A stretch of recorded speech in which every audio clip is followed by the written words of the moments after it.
পুলিশদের ঘৃণা করবে সাধারণ মানুষ, বিবেক সম্পন্ন বুদ্ধিজীবীরাও। আপনারা সবাই ভুলে যাবেন AK-47 মতো মারাত্মক অস্ত্র পাওয়া গিয়েছিল আসামিদের কাছে।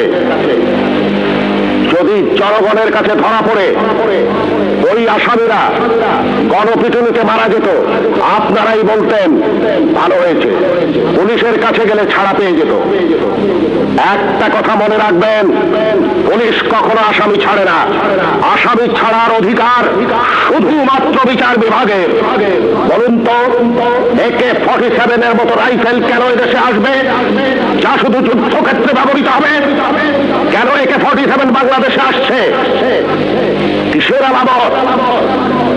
9 শুটার বন্দুক কেন টিসিবির মাধ্যমে হাজার হাজার বন্দুক সাধারণ মানুষের হাতে তুলে দেওয়া হচ্ছে? কেন? কে জবাব দেবে? এই 9 শুটার বন্দুক দিয়ে কি হচ্ছে? হচ্ছে চাঁদাবাজি, হচ্ছে খুন, হচ্ছে সন্ত্রাস। কে বন্ধ করবে এই সন্ত্রাস? কে জবাব দেবে? কে জবাব দেবে? কে জবাব?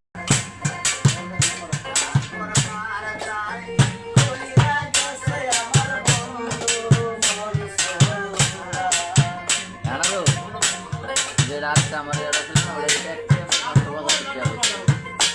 এক 10 টাকা আরেকটার ভিতরে মামলা লাগে।